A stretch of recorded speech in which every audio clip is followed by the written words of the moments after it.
Hi, I'm Alan Ross, and this is a power panel. I like the thing that we call it because we have power panel members. Let me just quickly say thank you for joining us, Mark. Thank you for joining us, Seth and Alan. We're going to get into a lot of discussion here. And in just a minute, we're going to give you the opportunity to share just a little bit about your background and your company's background. And then we're going to get into the discussion.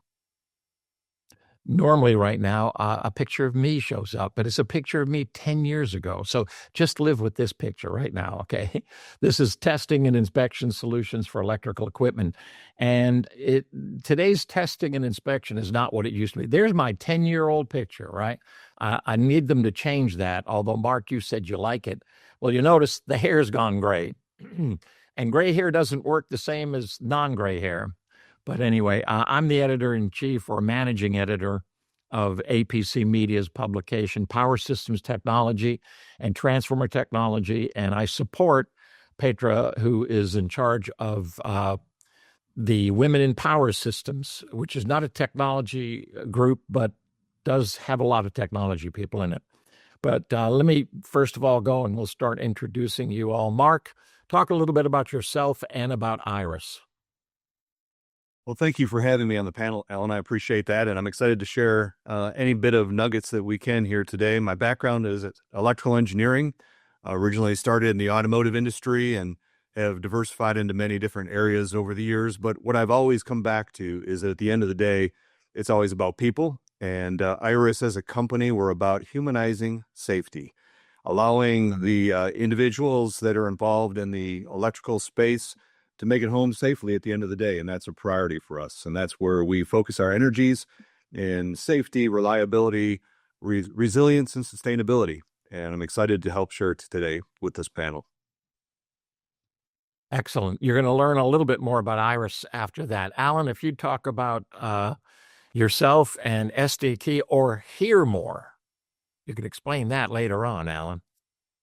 Sure. Thanks a lot. Good morning, good afternoon, everybody. And thanks a lot, Alan and crew, for having me on. I'm excited to join Mark and Seth. Yeah, so I also have some gray hair starting to come in, and that's probably due to the 35 years that I've been spending going across 6 continents, and we're really just helping our customers implement ultrasound condition monitoring programs. And so we're a very hyper-focused company because we really only just focus on that one singular technology that has so many versatile applications. I've lost count of the number of companies that we've helped implement programs around the world, and our mission, our motto, or our mission at SDT is to help enable our customers to achieve their operational objectives by advancing the reliability of their assets. And nothing's more important than electrical assets. So I'm excited to be here. Excellent. All right, Seth, tell us a little bit about you and the company. And this is Seth's, it was from his dating app that he's been married 20 years. So every Friday night when he goes out for a date with his wife, she gets to see this. And he says, hey, where are we going this Friday? Seth, how are you? Great. Thank you, Alan. Excited to be part of this. Since we have a common theme here of gray hair, I do have a few gray hairs. I'm just to clarify for you, Alan. So I hopefully I fit in well here. But yeah, I'm the president and general manager of a company called Powerside, and we focus on power quality. So both monitoring, analysis, and correction of power quality. I manage our Montreal-based business division. We've got 2, both in Canada, Montreal, and in Alameda, California. And my background really is in psychology and neuroscience. Started my career in research and moved over into the electrical industry, and it's sucked me in pretty hard. So I love what we do. And we really, our focus is really on correcting and analyzing power quality anomalies, both at the utility level and for commercial and industrial customers. We've got a global presence, and happy to be here to share information and my knowledge on the topics. Excellent. Thank you very much. Well, here we are. The way this is going to work, We're going to have a conversation about some topics, and then we can take any questions. So as you have your questions, you send them in. You won't see them here. They'll come in to me, and I'll ask them when it's appropriate. You just heard different perspectives. You talked about power quality, and I doubt that we really understand what's happening with power quality issues, Seth, as it's getting worse, as more of the transients and harmonics come in from wind and solar. We're hearing it over and over again as the power quality is not what it used to be. So the term dirty power being delivered to AI data centers, or dirty power being delivered to manufacturing. And then, as Alan said, ultrasound, I learned a lot about ultrasound from one of Alan's employees, Adrian Messer, who works out of South Carolina, as I understand it. But Adrian probably knows more about ultrasound than all of us put together, except maybe you, Alan, except maybe you. But the idea that ultrasound is a go-to tool is amazing, and it's going to be more important as we move along. And then, of course, Mark with IRIS, I just love what IRIS is doing, your expansion, your growth, and the commitment that all of you have made to safety. I really, really appreciate, because if that can be the legacy that we leave, that one person goes home safe that wouldn't because of the work we do, then we've done our work. I hope that there's millions that go home safe. Anyway, let's get into it. Let's talk a little bit about what we're going to talk about.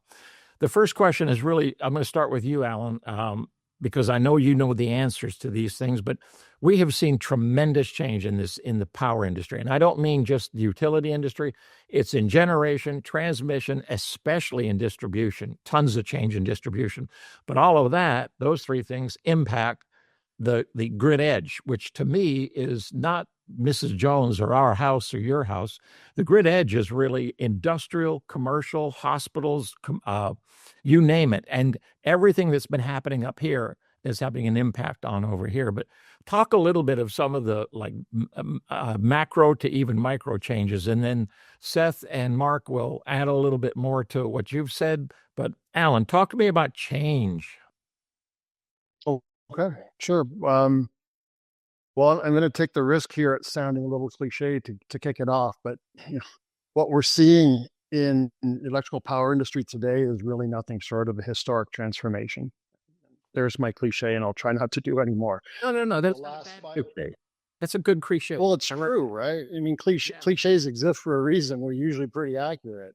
Yes. The last 5 years, though, there's been more change in the last 5 years combined, and a lot of it's just being driven by this convergence of an aging infrastructure, shifting demand patterns, and there's this whole rise of these new loads being demanded from these data centers. There's an undeniable fact that the power system assets, the transmission lines, the substations, the transformers, all those things you just alluded to, and the motors, they're all aging. And many of these, they were designed and installed for a different era of consumption than the one we're living in today. The assets are being asked to operate longer and at different times and different load zones. They're working longer, harder, the conditions that they weren't originally designed to operate under. And they're doing it at a time when the skilled trades to maintain them are not only in short supply, but that short supply isn't growing, it's dwindling. The second, transformational shift is there's a demand for power. The demand for power is shifting, and it's not just on the increase, but it's moving from and being concentrated in ways that it wasn't before. So, one area that doesn't get enough attention is this exponential growth of data centers. When people talk about energy demand, they're focusing on the computing load in those data centers. But what we see at SDT and with our ultrasound solutions is a massive secondary load that's required just to cool these facilities. And that's where we get most of our calls, is on cooling. So we're seeing fleets of motors driving cooling fans, driving pumps, and they're running around the clock, and they're operating in high humidity, high heat environments. And here's the risk: when the cooling systems don't fail, it's not like when the cooling system fails in my building here or at the public library. It's not an HVAC problem. It's a data problem. And it probably helps create a lot of the problems that Seth has to deal with dirty power. The the downtime problem, all of those things. So the health of supporting those assets, those motors, the fans, it's critical for us. Technologies like ultrasound, condition monitoring, allow us to detect early stage faults in the motors and the fans driving those cooling systems. And we can usually do it before it becomes a costly failure. It's one of the few tools that gives us time to act before there's an interruption to that. So whether we're talking about the grid, the substation, the cooling systems of a hyperscale data center, our biggest challenge today, right now, is listening to what these aging, overloaded assets are trying to tell us and then act before it's too late. What these assets are trying to tell us, I love that, because that's exactly what we need. We need the machine to tell us, because we no longer do a lot of the time-based maintenance that we're supposed to do and see what's happening. We're expecting the asset to tell us what's going on. Mark, anything? Well, we had to have that conversation, right? Yeah. Sorry. Yes. Carry on. Transition over. All right.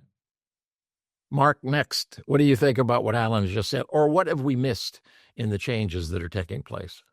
So I think as we see all this growth happening, explosive growth, it's not just a gradual, manageable growth. It's exponential. And here's some of the things, we look at the common ones, the demand of people utilizing AI and therefore data center growth and all these other areas that are demanding information, the cooling loads as well. Like people even cool their garages today. Think back, even it's true, like especially I'm in the South here. And so, it gets so hot and humid that people are air conditioning all kinds of spaces that were never air conditioned even 10 years ago, maybe 20 years ago. In addition to that, you drive through some of the neighborhoods, and I don't know about where everyone else lives, but some of the neighborhoods, the trees need to see at night. So they light up the trees in the yards and they light up the front of their homes. The demand for electricity is growing everywhere. Yeah, because you want to improve in your life, and you're trying to add all these features and functionality, and the demand of devices being used in the home, and all the kids have their own computers and handhelds and phones, and all these need to be recharged. Our electric lawnmowers, our electric trimmers, everything was gas powered in those areas just not that long ago.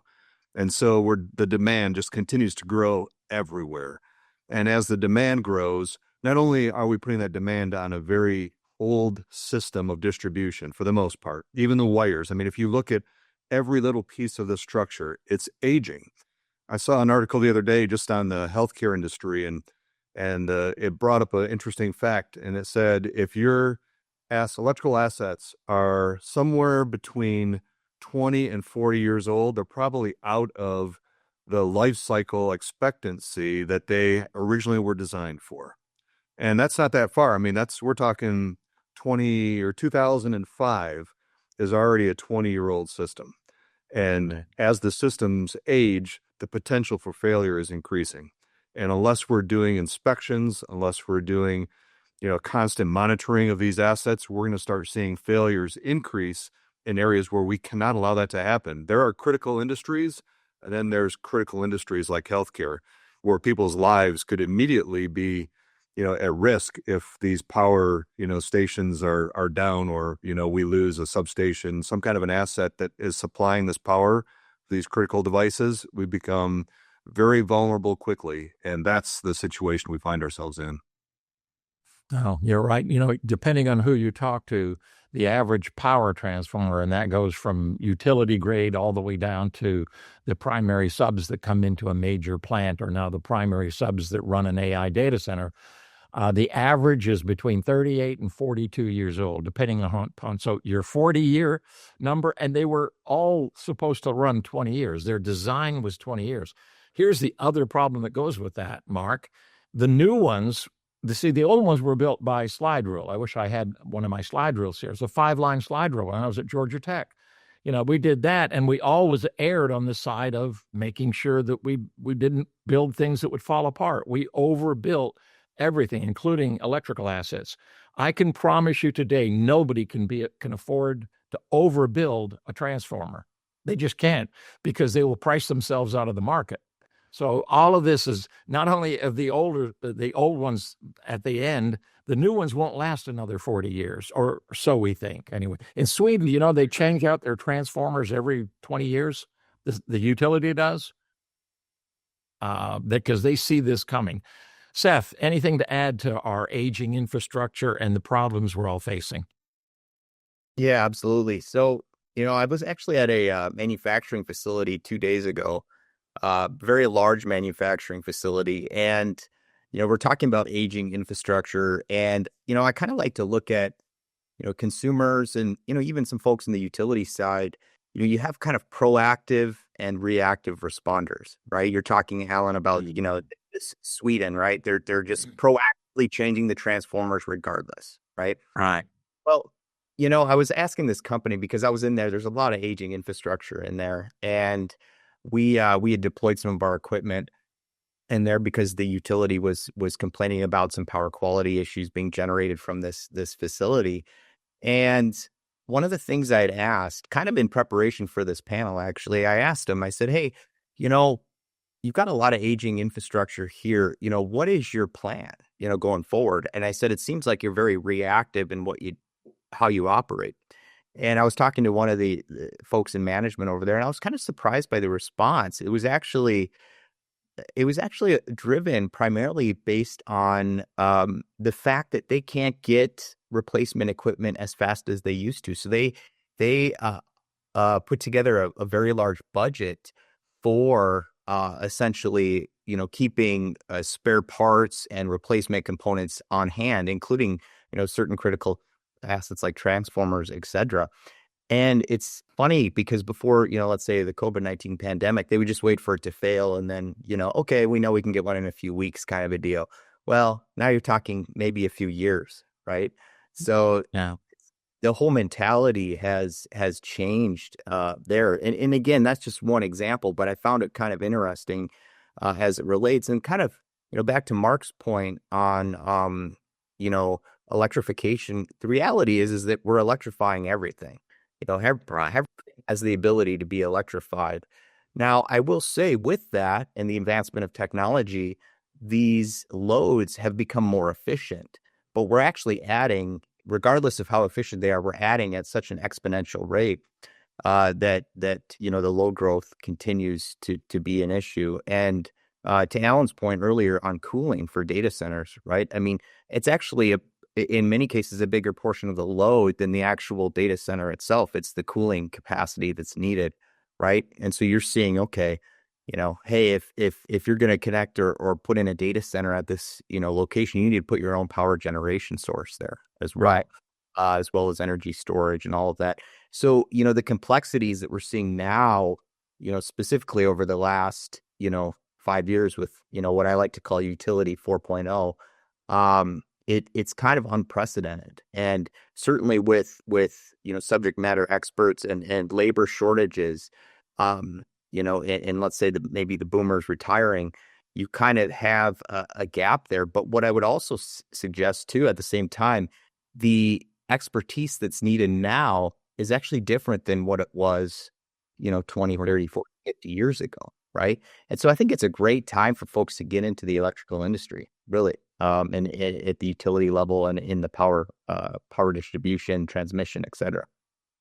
See, we sucked Mark back into it because he was a recovering engineer. And now he said, no, you're no longer recovering. We have to bring the gray hairs, the gray beards. We need to bring them back. Alan, any closing thoughts about this discussion that we've had? I think I cut you off a little earlier. You took a breath and you left an opening for me. Oh, we lost you there. That's quite all right. I was probably starting to run off a little bit long, so I checked myself before you checked me. No, great comments from Mark and also great comments from Seth, both really relevant.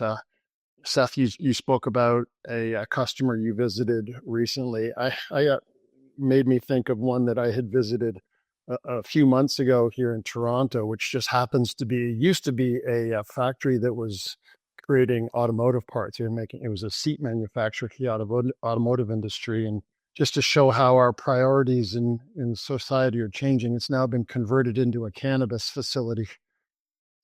And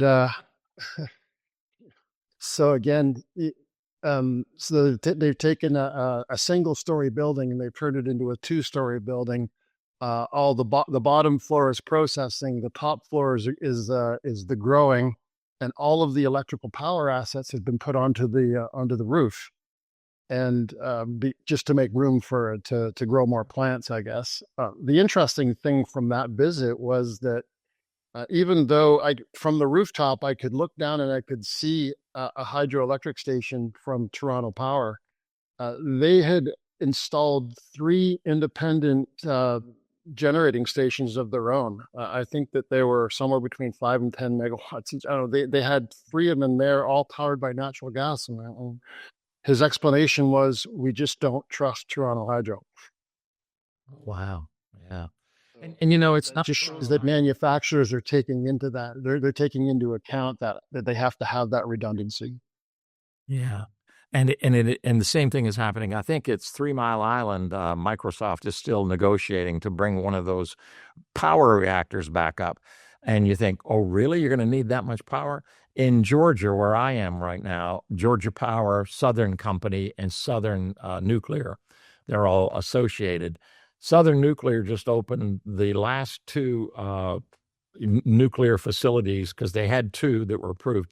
2 more were approved, but they were delayed by 20 years and $5 billion. So they just came online at Georgia Power. Now they are supposed to supply power to Alabama, Mississippi, and Georgia.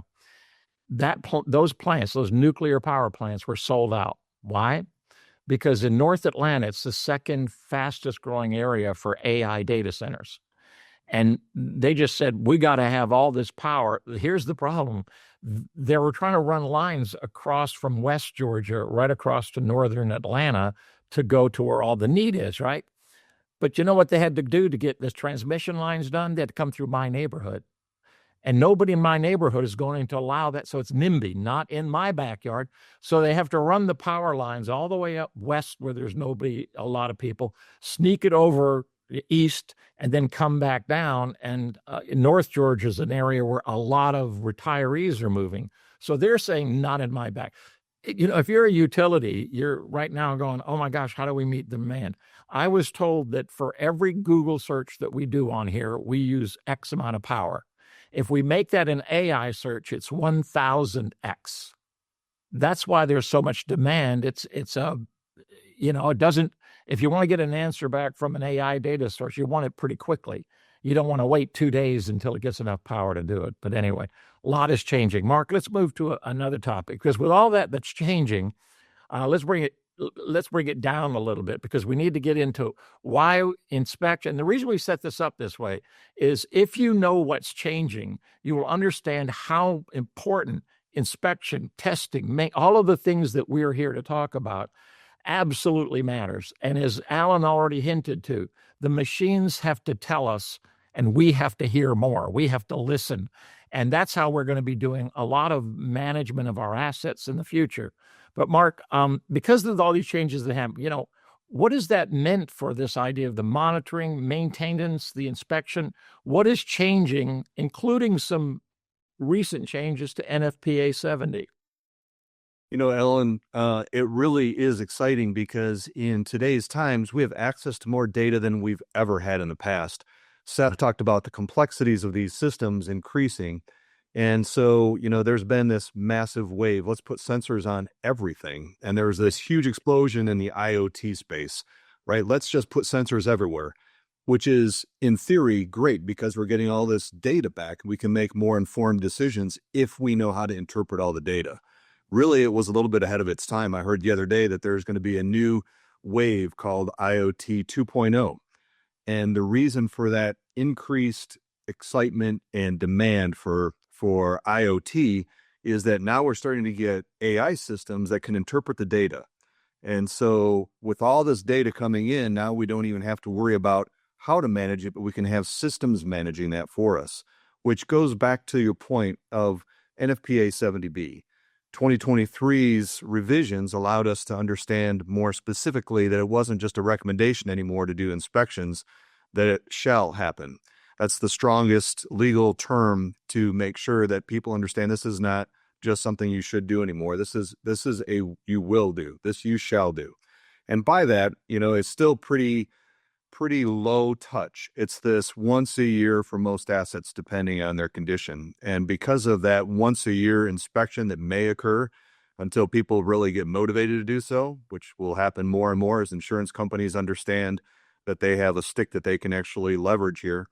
But the point is this, is that when you're doing an inspection that once a year as required, you're missing all the other 364 days where the condition could have shown its face, that there was something that happened. If you're only able to do, these, whether it's a thermography reading, you're looking for ultrasound issues, whatever, if you're doing that only once a year, you're probably going to miss a lot of issues that are occurring no matter what.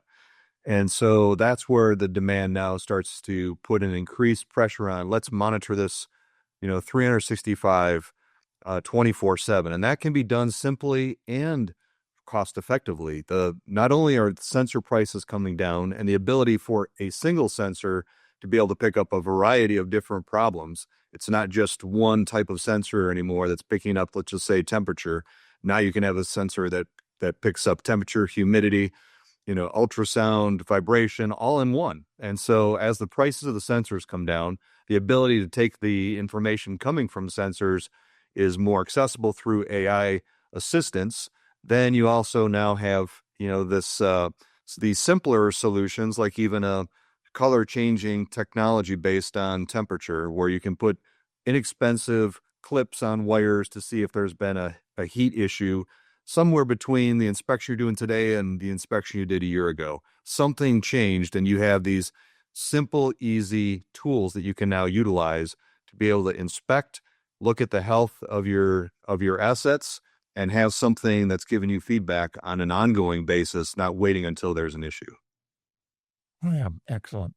I have little dots on my breaker panel here that will turn color for me to. I keep waiting for something to happen. It hasn't happened yet, Mark. But thank you for that. We can talk about it. I don't know. Do what? Those little dots you're talking about. The other day, my wife called and said, "Hey, one of our air conditioning units is down." And I said, "Go in the breaker box, see if the fuse is tripped, the breaker's tripped. If not, just reset it, see if that might help come back." We'd had a power drop because of the storms. And she said, "Hey," she goes, two of these dots are red." And so without any training, education, she was able to give me feedback on something that occurred at some point, not that day, but probably something in the past month or two. And she was able to identify without any training at all. That's the ability that technology has brought us to today. Simple, easy, and I don't remember if it was Seth or Alan had mentioned how, the workforce expertise is changing, and that's okay, because what they need to know is different than what they needed to do before. My wife, without an extensive background in this, could easily tell me, "Hey, there's a problem. You should probably take a peek."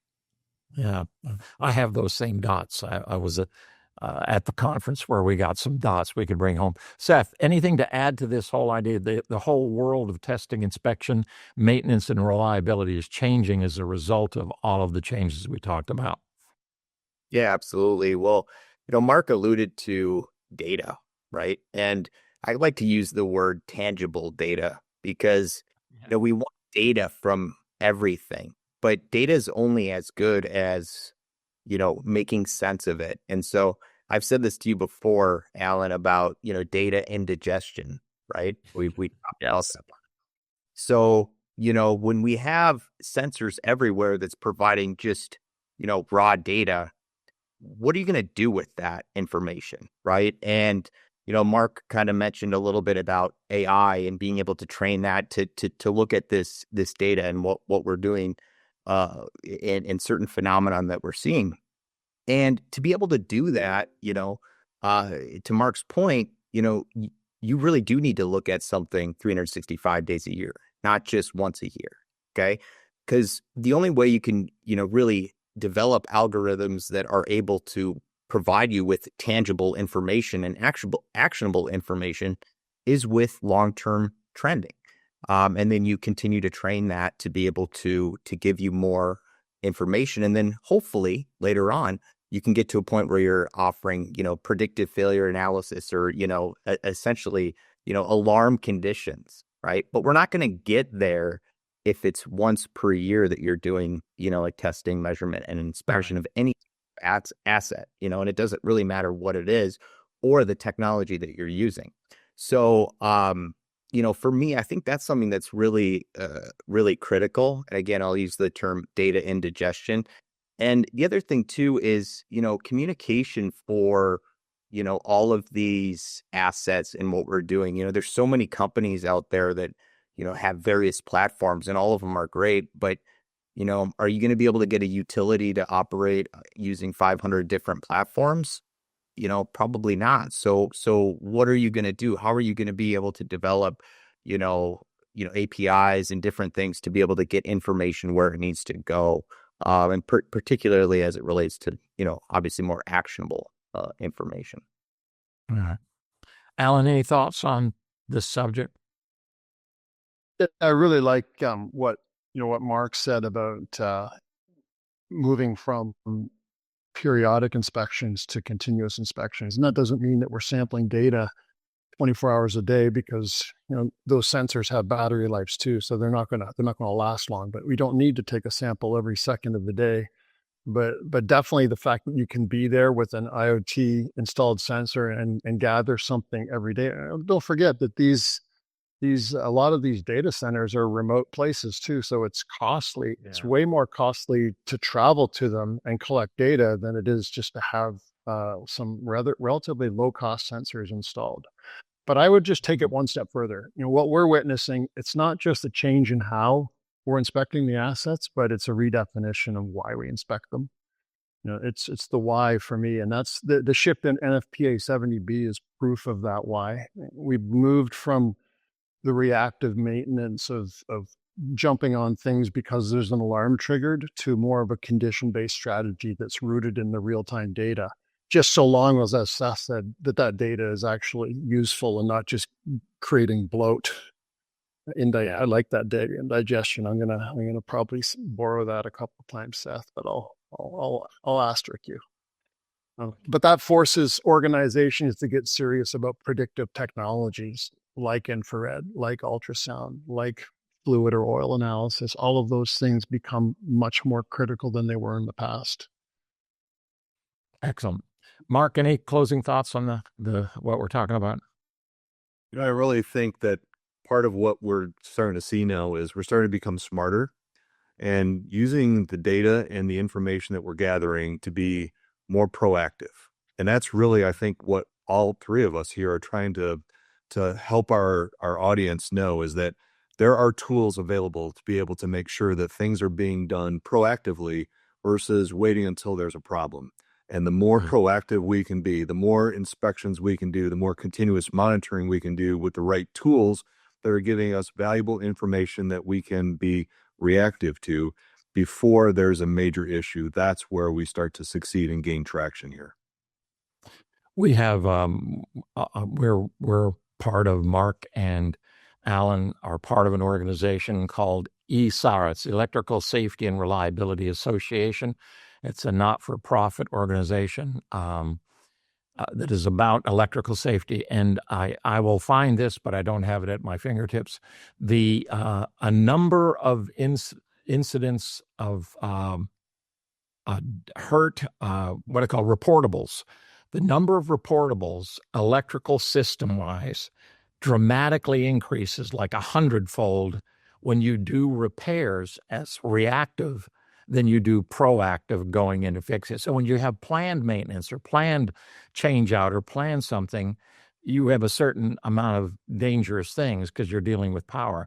When you have to do it, and we have to take, what do we call him, Magnificent Mike, who runs in to fix the problem. If that's an energized system, that drastically increases the potential, especially from arc flash. We all know that, especially from arc flash, which it's crazy to me that we have not fixed that problem out there. And I see people running into harm's way all the time. Let's move to another stream. Seth, this is for you to start us off here.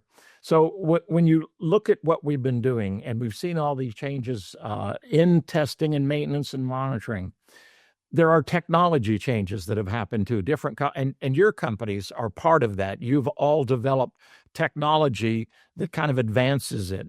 And I think that's one of the things that the industry is looking for. What are the new technologies? But you also mentioned you're not going to have 50 different technologies working, but there are a lot of technology changes that are happening within the testing and inspection area. Talk a little bit about some of the more important ones. Yeah, when I think about, for instance, like, power system assets and let's say how that's changed over the last several years, we've transitioned to inverter-based resources as a source of power generation. And really, we need to manage these resources through, distributed energy resource management systems, or DERMS, right? And so, kind of moving away from, the traditional power generation sources, which were fairly predictable, right? We've got power generation that's occurring in multiple places, and the output of that may determine on the strength of the sun, how much wind is there, all of these things, and being able to manage that is it's complex, and it's no small feat. And I think honestly, that's one of the reasons why we're seeing such a push for software related information and to be able to manage these assets, because like I said, it becomes very complex. Utilities have power system requirements where they need to maintain voltage and harmonic distortion and various other things, and to be able to do that while you have various power contributors from the residential to commercial to large scale wind and solar, it can be very challenging. So, we're moving away, of course, we still have centralized generation and in certain cases, as you mentioned, Alan, looking at, starting up nuclear reactors again, because just the requirement for power is so strong. But of course, the way that we're, producing power has changed. And if you look at, for instance, inverter-based resources, generally speaking, you're not using a high inertia, large rotating power generating equipment, right? So you're relying on what is known as power electronics. Well, power electronics, again, are a huge part of our load base now. Every LED light is a power supply. It's like a switch mode power supply. And, while again, they're much more efficient, they have their own set of challenges. So now we've got, load-based concerns. We've got power generation concerns, of course.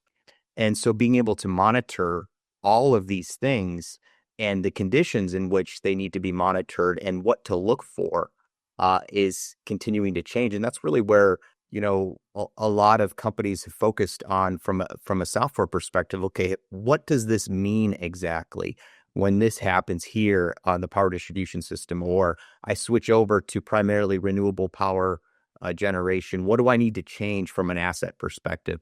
So, in even for a feeder protection scheme, right? Of course, you've got relay protection. You've got all these other, things that need to be thought about in the power system. So it's becoming so much more complex that there's just a lot more data and a lot more information that's needed. And it's kind of interesting because I kind of like to use a business perspective. Going back years and years and years ago, probably to the start of the first business, what do you care about? Well, revenue. Okay, how much are you making? Margins, right? Profitability, all of those general things. But now it's like, okay, in the power system side of it, what are the KPIs for that, right? What are the KPIs, key performance indicators? It's much more than power on, power off, right? We've gotten away from that. We need a lot more KPIs related to power systems in general. And that's really where we're trying to get to. Next up, you cut that one off real quick, and I didn't want to cut you off. I have a thought about something that you just said. So, Alan, technology changes. I know you love technology and you've been around it a long time. What's happening out there that makes it easier for the industry to adapt to all these changes? Sure. I do love technology, but I'm pretty, as I'm pretty focused on the technology that serves our company. So just listening to Seth, I need to have a few more conversations with him because he's talking about technologies that I have very little knowledge about, on the generation side of it and some of the newer technology. So I don't have a whole lot to add to that, but I would just bring it back to where I started at the beginning of the webinar and this whole generational shift that we're facing, both with workflow and knowledge. And that technologies have to fill the void. The subject matter experts are disappearing. They're retiring. They're coming back. If they are coming back, they're not coming back with the same level of expertise that they might be trying to replace. So we have to have technologies that simplify. And again, Mark, I've seen some of those thermal clips and cable ties and things that you guys are talking about, and I think that kind of stuff is perfect because you don't need to be an expert. You just have to be able to, you can't be colorblind, obviously, but maybe you guys need to develop ones that can create a crisscross pattern instead of change color for the colorblind. But retirements, leaving the job vacancies, all these knowledge gaps. If we can have simple technologies like some of having these IoT sensors installed, whether it's ultrasonic, whether it's thermal, whether it's others, these can help bridge the gap because the people that need to interpret them, it's really just single point lessons. About 10 years ago, I came up with the term UIoT. Internet of Things, I have UIoT, the useful Internet of Things, because not everything we don't need something on everything. That just creates more data. Mark, close us out on this. So, Alan, the technology produces fear when people don't understand it. And you've been talking a little bit about nuclear, and, it was an amazing technology, and we need the availability of resources like that can produce the demand that we're requiring. And so now, because so much time has passed, people forgot some of the initial fears that were initially generated for reasons that really don't exist for the same potential to happen again today because technology has increased. So now that technology has increased, people feel more comfortable with a technology that was valid years ago, but now I think with a better way of controlling.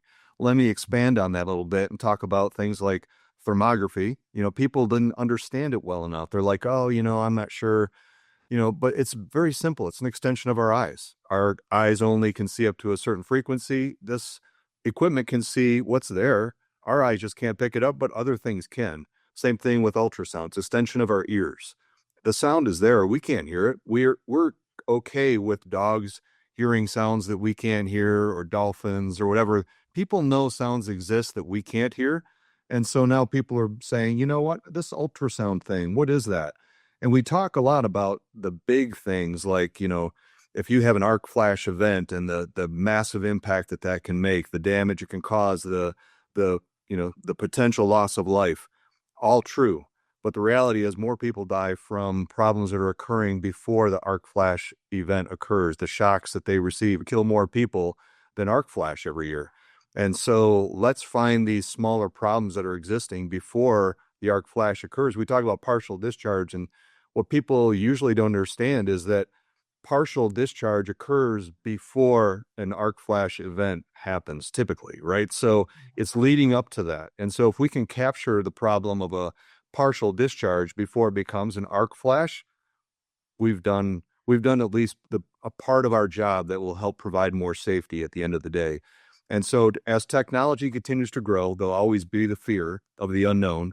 We try to simplify this and help them say it's not black magic. It's very straightforward. It's technology being utilized to help us monitor and to more accurately maintain our assets before they become an issue or before they actually shut down and we can't repair. Excellent. Yeah. Seth, if you could close the whole thing out. But one of the things that we earlier talked about is power quality issues, because that is a technology change at a macro level, wind and solar, that has created impacts at a micro level of power quality issues. So as it relates to the technology discussion, what does that mean for you? Well, for us, it really solidifies the need to monitor these assets.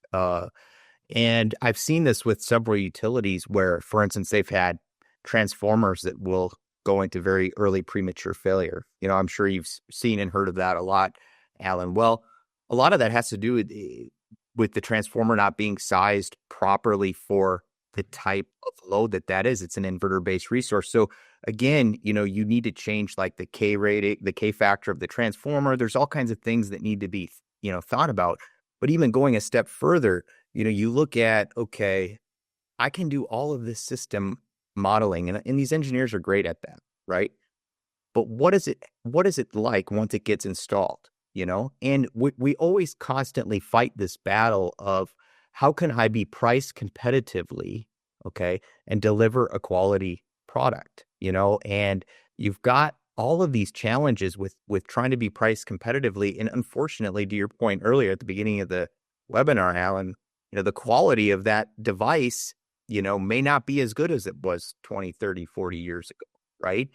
And so now we're trying to build things. For instance, let's use transformers as an example, and most cost-effective way to obviously win business and be competitive. But is it always the right solution? At the end of the day, and I think this is a constant battle that probably all of us on this call are facing, because we're prices are being driven down by competition. And then if you look in the renewable space, generally speaking, we did a project with the renewable group a couple of years ago, and they said, I was like, do you want this feeder protection in our equipment? It was a big 35 kV system. And they said, oh, no, we don't need that. It's going to drive the cost up. I'm like, yeah, but it's a safety concern. Like, we want to put this in there. They say, you know what? We only need 95% uptime. If we're going to take down your system, we're going to take down the whole substation. I'm like, really? For $15,000? Like that's how, that's the reality of what we live in, right? Now, I do think that's going to shift and change a little bit more as let's say renewables become so much more and a larger part of our power infrastructure. But just hearing that, it's like, yeah, that's not the approach that I think is best going forward, and I do expect that to change. So we were going to ask some questions, but unfortunately, I need to do something a little bit different here. We've got questions. We will, if you've given us a question, thank you very much. We will send the questions out to all three of our panelists and let them just email the answers back, and we'll get them out to you. But one of the questions is definitely, and we've talked about it, was, hey, how is AI changing this? So I don't want to answer that question, since I think we've all answered it. Power need, everything that happens with AI, cooling systems, et cetera, et cetera. Another question was power quality from inverter resources, which, Seth, you've just kind of answered several times, is, when you have inverter-based power coming into the system and you have a transformer-based system, you're going to have aging quicker. I'll give this answer. Southern Cal Edison has made the determination that in every one of their DER substations, so that's a primary sub that's gone from a step down to a step down and step up, right? So they've gone to an inverter-based system. It ages the transformer, it ages the cable, it ages everything in that system twice as fast. And we're already talking about an aged out system. And now we're talking about aging it out even more. So there's a lot that we need to talk about in power quality. But let me do this. Each of you has sponsored this, and I know your companies, and I admire what you all do, and I admire your focus in the industry, because I think people go home safe. I think people operate their facilities safer. I think you guys do make it, in the work that you do through your companies, you do make a difference out in the marketplace. So let me let you talk a little bit about that. Alan, talk about SDT. Sure. Thanks, Alan, for the opportunity. So SDT Ultrasound Solutions, it's a 50-year-old company. We're based in Brussels, Belgium. I'm personally sitting in Cobourg, Ontario, Canada, so I do get to go to Belgium a lot. The interesting thing about SDT is we make the best ultrasound products in the world in a country that's famous not for technology but for chocolate and beer, and so that's really one area where we're pretty unique in that sense. I've had a long history with SDT. I've started out as a distributor for them in the 90s. I became an owner in the 2000s. Just recently, I don't know if you see it in the news, but we were acquired by another Belgian company, which is a real up-and-comer called IARE, IARE Group and IARE Reliability. And they are, I mean, in the IIoT space, they are a dominant player, especially when it comes to condition monitoring, rotating assets, and whatnot. So it's a real good acquisition for us because it really lends expertise in the IoT space, but playing in the same area that we play with ultrasound, which is a lot to do with rotating assets and of course finding those super early incidents of surface or subsurface partial discharge that Mark talked about earlier. So it's really about finding these problems at the earliest stage possible so we can react into them. And IARE also brings their AI models to us. And, there's some trepidation out there. Do we trust AI? And I absolutely trust AI. If we can trust AI to interpret MRIs and our CT scans, these are decisions that are affecting human lives, then I think that we can also trust AI to assess the health of a motor or a transformer or a cooling system. So I'm really excited. I actually had the CEO of IARE was here in Cobourg with us all this week. He just left last night, and we discussed our product roadmap going forward. And there are some really exciting things coming out of the IARE SDT alliance that's going to have some positive impacts on the electrical reliability industry. So stay tuned for that. Thanks again for the opportunity, Alan. All right. I'll stay tuned so we want to announce it when you do it. Mark, talk a little bit about Iris and Iris Group. So Iris is an amazing company that is really a global leader in electrical maintenance safety solutions. And by solutions, I mean we want to provide answers and help for all different parts of a customer's electrical asset maintenance and programs to help them have a safe solution. So by that, we're most famously known for our infrared windows, which have been used globally. We have, support all over the world. And the unique thing about the product is that it provided people the ability to do visual inspections and infrared inspections and ultrasound inspections without opening up panel doors. So that layer of safety really was the initial drive, and the reason for creation of these windows was when the founder, CEO, Martin Robinson, was doing thermography back in the days. Like, there's got to be a better way to do this more effectively, more efficiently, and with providing safety. And so the windows were developed, and then better improvements were made so that it could be a clear polymer, so you could actually create something larger than just a 4-inch round window. Then now you could have a large format where the size is custom. You can decide how big of a window you want to get the maximum viewing angle, and not having a bunch of small holes all over a panel. You can have larger panels you access, provide these readings. So that was really the listening to the customer needs, saying, hey, this is what we'd really like to be able to do. If we're going to be able to do these inspections, this is how we'd like to do them more quickly, more efficiently, and safer. And then you add the technology pieces like the ability to do ultrasound readings with built-in sensors to provide a consistent port where you can have the same location for getting this information so you can really trend things. And then expanding that on to providing boutique training so that we realize every customer does not have the same training requirements, whether it's infrared ultrasound. It could be even all the way expanded to operations-driven safety and reliability training. The customer has different needs, each one of them. And so we do very specialized training depending on the customer and what their requirements are to to become very proficient with their maintenance and safety and operations. And then you take that into the newest level of where we're really expanding rapidly is this, pushing the boundaries in technology so that we can more accurately provide safe and reliable solutions. And this is where the IoT space comes in, the data management, our eSentry solutions, all the way down to the simplicity of these, these dots that you and I were talking about earlier that you can put in your residential breakers. From one extreme to the other, we provide solutions to help provide humanized safety, the safety that's driven down to the human level, not just the machine level. Safety is humanized, needs to be humanized, not just in a behavioral safety training program.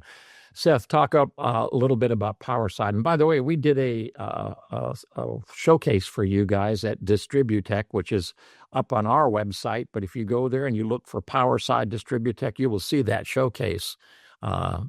Seth, talk about Powerside. Yeah, absolutely. Well, I guess I'll get to the original roots of the company. Actually started in 1948, called Power Survey at the time, and we started as an organization, primarily as a subcontractor for Hydro-Quebec in the Montreal area, and we primarily did power system studies for Hydro-Quebec at the time, and we would use measurement equipment as well as some engineering services capability to do that. And then that business kind of morphed into a correction solutions business where we started offering power factor correction and harmonic mitigation equipment. Started off as power factor, moved more into harmonic mitigation, both for low voltage, and medium voltage, primarily up to 35 kV. And then we had an investor backing that came in 2016, which then allowed us to merge with a company called Power Standards Labs, which manufactures high fidelity Class A power quality monitoring and measurement devices. We started doing business as Powerside. And then most recently, we made an acquisition of Electrotech Concepts just in 2025 this year, which is an on-premise software for utilities. It's an agnostic software that allows you to take data from various power measurement devices and sensors and bring it into a centralized platform. And so that's kind of been the history of the organization. We are very much focused on our software platform, both for our on-premise and cloud-based platform. And we're doing a lot of AI, machine learning, looking at various trending data sources as well as incidents details to be able to train our software to be able to essentially tell you what's happening in the system.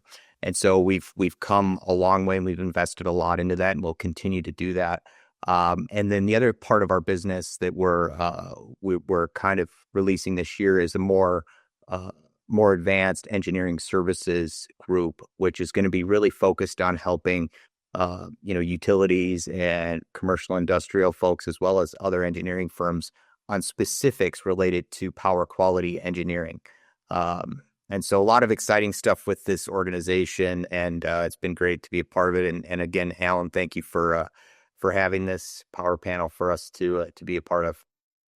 We'll have more, and we will definitely have you on because as all of the changes take place out in industry, I see more.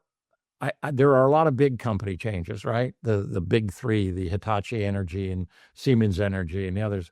But you know where the greatest change is coming that is going to advance it is that companies like yours who've been in the business for a while. They know an area or a technology very, very well. And as a result of that, they're able to be much more nimble than some of the bigger companies. They can react to the things that are happening in the marketplace.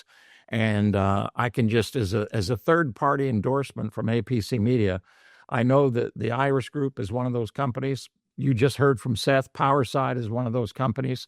And you just heard from Alan with iCare and Hear More. They're another of those companies. And thank you so much for what you do, guys, because I do know that at the end of the day, your companies, you personally are making a difference. So this has been a power panel from APC Media. Thank you very much for being part of it.